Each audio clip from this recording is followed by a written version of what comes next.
નમસ્કાર, આપ જોઈ રહ્યા છો ન્યૂઝ બુલેટિન 3ના ટકોરે. હું છું ગ્રીષ્મા. સમાચારની શરૂઆત કરીએ તે પહેલા નજર કરીએ હેડલાઇન્સ પર. ગુજરાતનું 3,32,465 કરોડ રૂપિયાનું બજેટ રજૂ. કૃષિ, આરોગ્ય, મહિલાઓ માટે કરાઈ મોટી જાહેરાતો.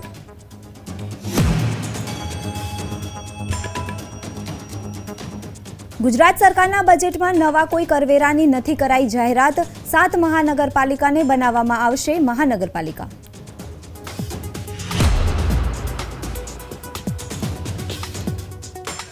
ગિફ્ટ સિટીને બનાવાશે સપનાનું જાહેર. રિવરફ્રન્ટથી લઈને એજ્યુકેશન માટે કરાઈ મોટી જાહેરાત.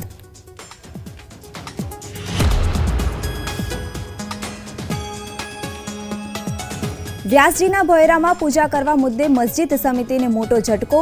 ઇલાહાબાદ હાઈકોર્ટે ફગાવી અરજી.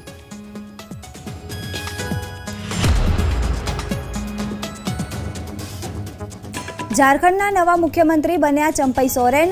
35 ધારાસભ્યો ચાર્ટર્ડ વિમાનમાં હૈદરાબાદ રવાના.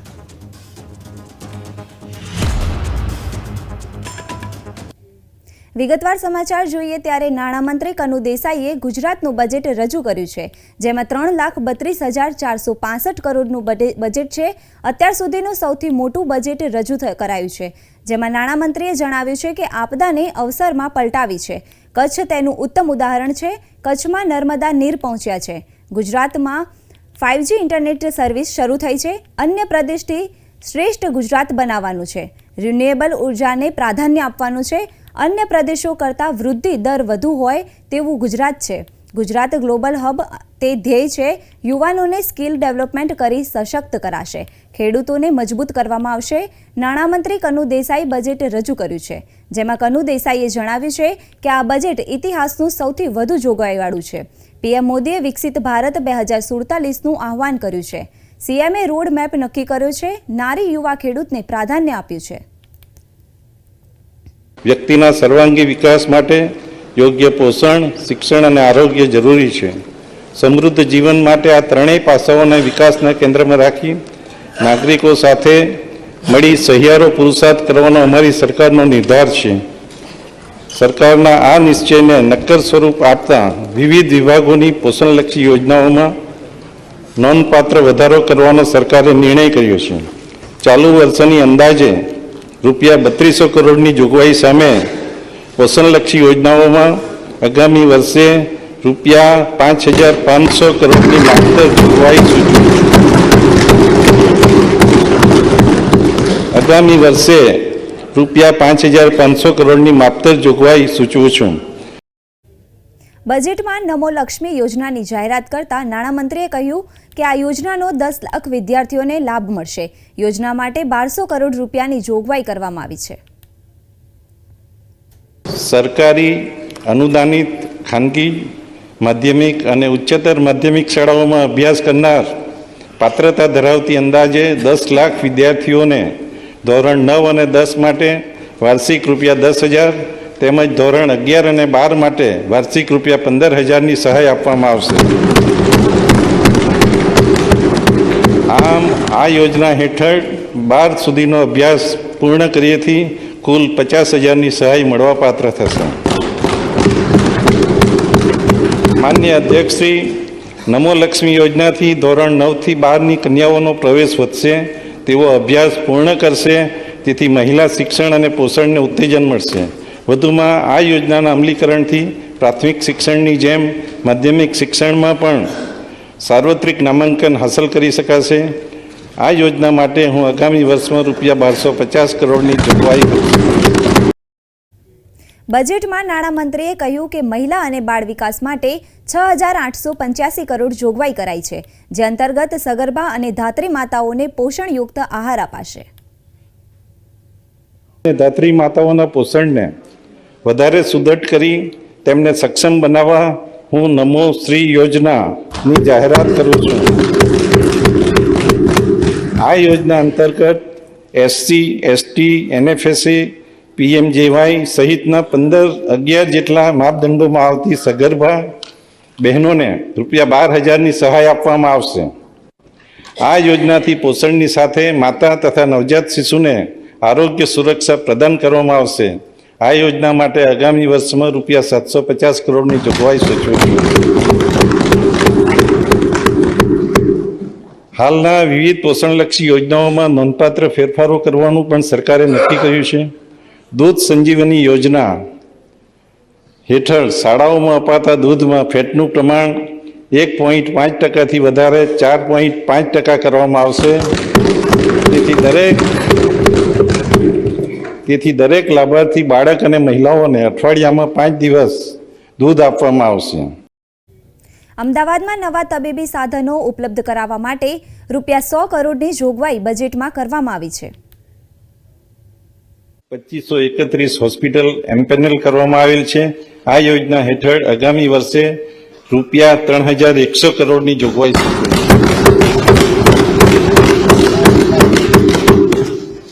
કેન્સર જેવી ગંભીર બીમારીના દર્દીઓને સારવાર આપવા અમદાવાદ ખાતે Gujarat cancer and research institute સ્થાપવામાં આવેલ છે, જ્યાં રાજ્યના દર્દીઓની સાથે પડોશી રાજ્યના દર્દીઓ પણ સારવાર માટે આવે છે.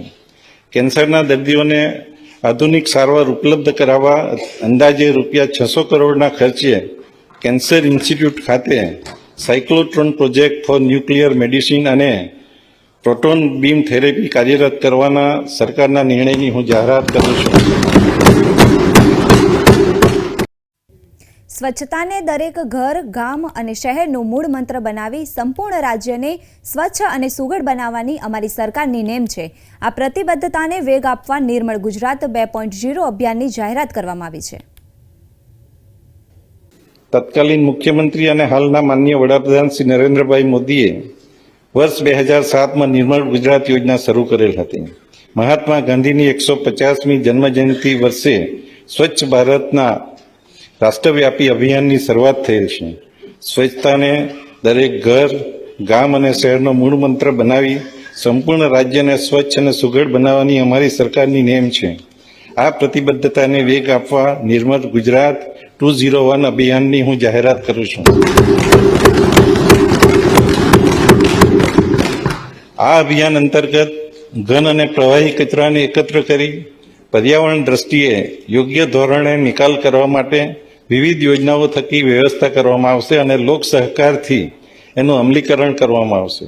આ માટે ચાલુ વર્ષના રૂપિયા 1300 કરોડના બજેટમાં ધરખમ વધારો કરી આગામી વર્ષે રૂપિયા 2500 કરોડની જોગવાઈ નાણામંત્રી કનુભાઈ દેસાઈએ રાજ્યમાં નવી 7 મહાનગરપાલિકા બનાવવાની જાહેરાત કરી છે. જણાવી દઈએ કે હાલ ગુજરાતમાં 8 મહાનગરપાલિકાઓ છે. વિશ્વસ્તરીય આંતરમાળખાકીય સગવડો સાથે ટકાઉ અને રહેવાલાયક વસવાટો પૂરા પાડી સુશાસનના માધ્યમથી આ લક્ષ્યાંકો પૂરા કરવાની અમારી સરકારની નેમ છે. માનનીય અધ્યક્ષશ્રી, સ્વસ્થ અને સશક્ત નાગરિક સમાજના વિકાસની આધારશિલા છે. વ્યક્તિના સર્વાંગી વિકાસ માટે યોગ્ય પોષણ, શિક્ષણ અને આરોગ્ય જરૂરી છે. સમૃદ્ધ જીવન માટે આ ત્રણેય પાસાઓને વિકાસના કેન્દ્રમાં રાખી નાગરિકો સાથે મળી સહિયારો પુરુષાર્થ કરવાનો અમારી સરકારનો નિર્ધાર છે. સરકારના આ નિશ્ચયને નક્કર સ્વરૂપ આપતા વિવિધ વિભાગોની પોષણલક્ષી યોજનાઓમાં નોંધપાત્ર વધારો કરવાનો સરકારે નિર્ણય કર્યો છે. ચાલુ વર્ષની અંદાજે રૂપિયા 3200 કરોડની જોગવાઈ સામે પોષણલક્ષી યોજનાઓમાં આગામી વર્ષે રૂપિયા 5500 કરોડની માત્ર જોગવાઈ સૂચવી છે. આગામી વર્ષે રૂપિયા 5500 કરોડની માત્ર જોગવાઈ સૂચવું છું. આજે ગુજરાતનું બજેટ નાણામંત્રી કનુભાઈ દેસાઈએ રજૂ કર્યું હતું. આ બજેટ અત્યાર સુધીનું રાજ્યનું સૌથી મોટું બજેટ માનવામાં આવે છે. ત્યારે આ બજેટમાં કયા કયા વિભાગ માટે કેટલા રૂપિયાની ફાળવણી કરવામાં આવી છે તેની પર એક નજર કરીએ. પોષણલક્ષી યોજનાઓ માટે રૂપિયા 5500ની ફાળવણી, શહેરી વિકાસ વિભાગ માટે 21,696 કરોડની જોગવાઈ કરવામાં આવી છે. વન અને પર્યાવરણ વિભાગે 2,586 કરોડની જોગવાઈ કરાઈ છે. સામાન્ય વહીવટ માટે 2,239 કરોડની જોગવાઈ થઈ છે. ઉદ્યોગ અને ખાણ વિભાગ માટે 9,228 કરોડની જોગવાઈ કરવામાં આવી છે. સામાન્ય વહીવટ માટે 2,239 કરોડની જોગવાઈ, શિક્ષણ વિભાગ માટે રૂપિયા 55,114 કરોડની જોગવાઈ કરવામાં આવી છે. પાણી પુરવઠા માટે 6,242 કરોડની જોગવાઈ થઈ છે, ત્યારે કાયદા વિભાગ માટે 2,559 કરોડની જોગવાઈ કરવામાં આવી છે. માર્ગ મકાન વિભાગ માટે 22,163 કરોડની જોગવાઈ થઈ છે. આરોગ્ય વિભાગ માટે 20,100 કરોડની જોગવાઈ કરવામાં આવી છે. શ્રમ રોજગાર વિભાગ માટે 2,659 કરોડની જોગવાઈ થઈ છે, ત્યારે કેન્સર બીમાર વિભાગ માટે 600 કરોડની જોગવાઈ કરવામાં આવી છે. PMJY યોજના માટે ₹3,110 કરોડની જોગવાઈ થઈ છે. મનરેગા યોજના માટે ₹1,309 કરોડની જોગવાઈ થઈ છે, ત્યારે શહેરમાં રેલવે બ્રિજ બાંધવા માટે ₹550 કરોડની જોગવાઈ કરવામાં આવી છે. ઉર્જા પેટ્રોકેમિકલ્સ વિભાગ માટે ₹8,424 કરોડની જોગવાઈ કરવામાં આવી છે. કૃષિ ખેડૂત કલ્યાણ વિભાગ માટે પણ જોગવાઈ કરવામાં આવી છે. સામાજિક ન્યાય અધિકારિતા વિભાગ માટે ₹6,193 કરોડની જોગવાઈ કરવામાં આવી છે. શિક્ષણ વિભાગ માટે ₹55,114 કરોડની જોગવાઈ થઈ છે, ત્યારે વિજ્ઞાન પ્રૌદ્યોગિકી વિભાગ માટે ₹2,421 કરોડની જોગવાઈ કરવામાં આવી છે. ગૃહ વિભાગ માટે ₹10,378 કરોડ રૂપિયાની જોગવાઈ થઈ છે, ત્યારે ક્લાઇમેટ ચેન્જ વિભાગ માટે ₹1,163 કરોડની જોગવાઈ કરવામાં આવી છે. સૂર્યોદય યોજના માટે ₹1,750 કરોડની જોગવાઈ થઈ છે. આજે રજૂ કરાયેલા ગુજરાતના બજેટમાં દરેક ક્ષેત્રના વિકાસ માટે કરોડો રૂપિયાની ફાળવણી કરાઈ છે, જેમાં મહિલાઓ, વિદ્યાર્થીઓ તથા આરોગ્યલક્ષી સેવાઓ માટે વિશેષ જોગવાઈઓ કરવામાં આવી છે. ત્યારે એક નજર કરીએ આ જોગવાઈઓ પર. સગર્ભા મહિલાઓ માટે 12,000ની જાહેરાત. શિક્ષણ માટે નમો સરસ્વતી યોજનાની જાહેરાત કરવામાં આવી છે. 2,000 કરોડના ખર્ચે સ્માર્ટ ક્લાસ બનશે.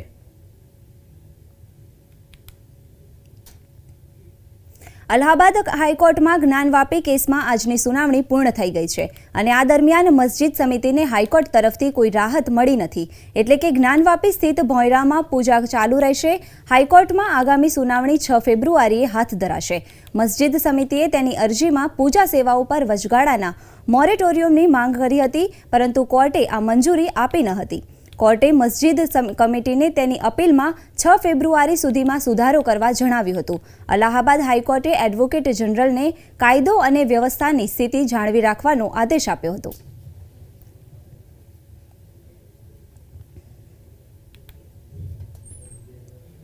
જ્ઞાનવાપી મસ્જિદમાં વારાણસી કોર્ટના નિર્ણય બાદ પોલીસ શુક્રવારની નમાઝને લઈને ઘણી સતર્ક છે. બંધના એલાન વચ્ચે મુસ્લિમ સમુદાય શુક્રવારની નમાઝ માટે વારાણસીની જ્ઞાનવાપી મસ્જિદમાં એકત્ર થયો હતો. વારાણસીના મુસ્લિમ બહુમતી વિસ્તારોમાં સુરક્ષા સઘન કરવામાં આવી છે. તમને જણાવી દઈએ કે વારાણસી કોર્ટના આદેશ સામે બંધનું એલાન કરવામાં આવ્યું છે. ચંપાઈ સોરેને ઝારખંડના 12મા મુખ્યમંત્રી તરીકે શપથ લીધા છે. આ દરમિયાન 2 નવા મંત્રીઓએ પણ શપથ લીધા છે. કોંગ્રેસ પાર્ટીના એક મંત્રી અને આરજેડીના એક મંત્રીને સામેલ કરવામાં આવ્યા છે. રાજ્યપાલે મુખ્યમંત્રી ચંપાઈ સોરેનને સરકાર રચવા આમંત્રણ આપ્યું છે. આ ઉપરાંત બહુમત સાબિત કરવા માટે 10 દિવસનો સમય પણ આપવામાં આવ્યો છે.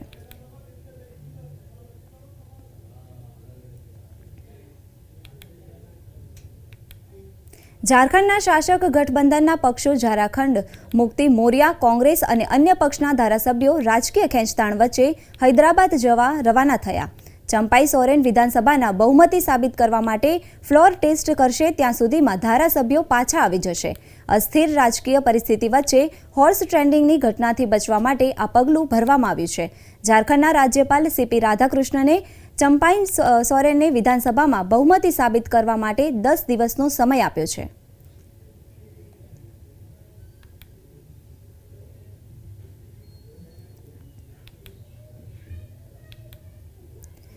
આમ આદમી પાર્ટીના રાષ્ટ્રીય સંયોજક અને દિલ્હી મુખ્યમંત્રી અરવિંદ કેજરીવાલને એક્સાઇઝ કૌભાંડ કેસમાં ઈડી દ્વારા અત્યાર સુધીમાં 4 સમન્સ મોકલવામાં આવ્યા છે, જેમાં કેજરીવાલ અત્યાર સુધી ઈડી સમક્ષ હાજર થયા નથી.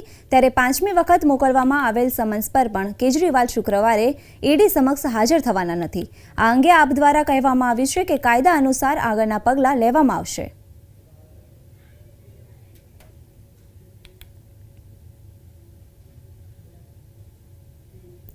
રાહુલ ગાંધીની ભારત જોડો ન્યાય યાત્રા શુક્રવારે ઝારખંડમાં એન્ટ્રી કરશે. મુર્શિદાબાદથી જયરામ રમેશે કહ્યું કે પશ્ચિમ બંગાળમાં આ યાત્રાનો છેલ્લો દિવસ છે અને બપોરે યાત્રા ઝારખંડમાં પ્રવેશ કરશે. This is the last day in West Bengal. We will reach Jharkhand in the afternoon and we will be in Jharkhand for the next 3-4 days.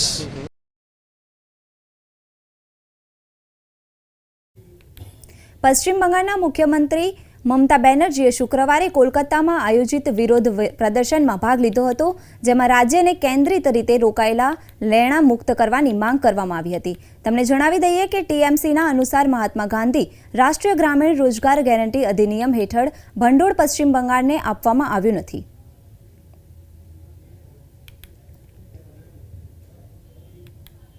વડાપ્રધાન નરેન્દ્ર મોદી શનિવારે બસંતપુર ઓડિશા ખાતે આઈઆઈએમ સંબલપુરના ₹400 કરોડના કાયમી કેમ્પસનું ઉદ્ઘાટન કરશે. ઉપરાંત પીએમ મોદી સંબલપુર રેલવે સ્ટેશનના પુનઃ વિકાસ માટે શિલાન્યાસ પણ કરશે. 2:15 पे माननीय प्रधानमंत्री श्री नरेंद्र मोदी जी भारतीय प्रबंधन संस्थान आईआईएम संबलपुर कैंपस में आएंगे और सबसे पहले वो कैंपस का उद्घाटन करेंगे और उसके बाद वॉक थ्रू होगा और उसके बाद करीब उनके साथ माननीय शिक्षा मंत्री श्री धर्मेंद्र प्रधान जी, माननीय रेल मंत्री श्री अश्विनी वैष्णव जी, माननीय मुख्यमंत्री श्री नवीन पटनायक जी, माननीय राज्यपाल श्री रघुवर जी और उनके साथ और भी एमपीज एंड दूसरे मंत्री भी हो सकते हैं. करीब 4000 जो हमारे इंटेलेक्चुअल क्राउड है, जिसमें हमारे डॉक्टर्स, इंजीनियर्स, प्रोफेसर, हमारे स्टूडेंट्स और बाकी जो लोकल सिविल सोसाइटीज़ के लोग हैं, इन लोगों को हमने आमंत्रित किया है. करीब 4000 लोग उनको अटेंड करेंगे और प्रधानमंत्री जी का घोषणा होगा और वहाँ से वो करीब 23 प्रोजेक्ट्स का उद्घाटन करेंगे जो 51,000 करोड़ का इन्वेस्टमेंट है और उसका भी उद्घाटन वहीं पे होगा, उनका शिलान्यास भी वहीं से होगा और उनके भी लोग करीब जितने भी ऑफिशियल हैं वो लोग भी अटेंड करेंगे. આધુનિક સુવિધા સાથે સુરતની સ્મીમેર હોસ્પિટલમાં હવે પેપરલેસ સિસ્ટમ ઊભી કરવામાં આવી છે, જેથી આગામી દિવસોમાં આ સિસ્ટમ થકી દર્દીઓને કેસ પેપરની લાઇનમાં ઊભું રહેવું નહીં પડે. આ ઉપરાંત હોસ્પિટલમાં દર્દી માટે વેઇટિંગ લોન્જ પણ ઊભા કરવામાં આવશે, જેનો હોસ્પિટલમાં આવનારા હજારો દર્દીઓને સીધો લાભ મળશે. ટૂંક સમયમાં જ સ્મીમેર હોસ્પિટલમાં પેપરલેસ સિસ્ટમ શરૂ થવા જઈ રહી છે. આ અંતર્ગત સમગ્ર સિસ્ટમ કોમ્પ્યુટરાઇઝ થઈ જશે, પેપરલેસ સિસ્ટમ થઈ જશે, જેના લીધે દર્દીઓને જે કલાકો સુધી લાઇનમાં ઊભું રહેવું પડતું હતું એમાંથી પણ એને રાહત મળશે. જે ઓપીડીની બહાર જે એને રાહ જોવી પડતી હતી એમાંથી પણ એને રાહત મળશે. અંતે દર્દી અને સગા વાલાને જે કલાકો સુધી વેઇટિંગમાં ઊભું રહેવું પડતું હતું એમાંથી છુટકારો મળતા આખરે દર્દીઓ માટે ખૂબ સારું થવા કામ જઈ રહ્યું છે અને રાજ્યની પ્રથમ આ હોસ્પિટલ પેપરલેસ બનવા જશે. ત્યારે આ તકે અમારા શાસક પક્ષ પદાધિકારીઓને પણ ખૂબ ખૂબ અભિનંદન પાઠવું છું કે જેઓ હર હંમેશ લોકોના આરોગ્યની ચિંતા કરતા રહે છે. બનાસકાંઠા જિલ્લાના છેવાડે આવેલી ભારત પાકિસ્તાનની સરહદ અત્યારે વિદેશી ફ્લેમિંગો પક્ષીથી ઉભરાઈ છે. હાલમાં આ પક્ષીઓ અત્યારે બનાસકાંઠાના મહેમાન બન્યા છે.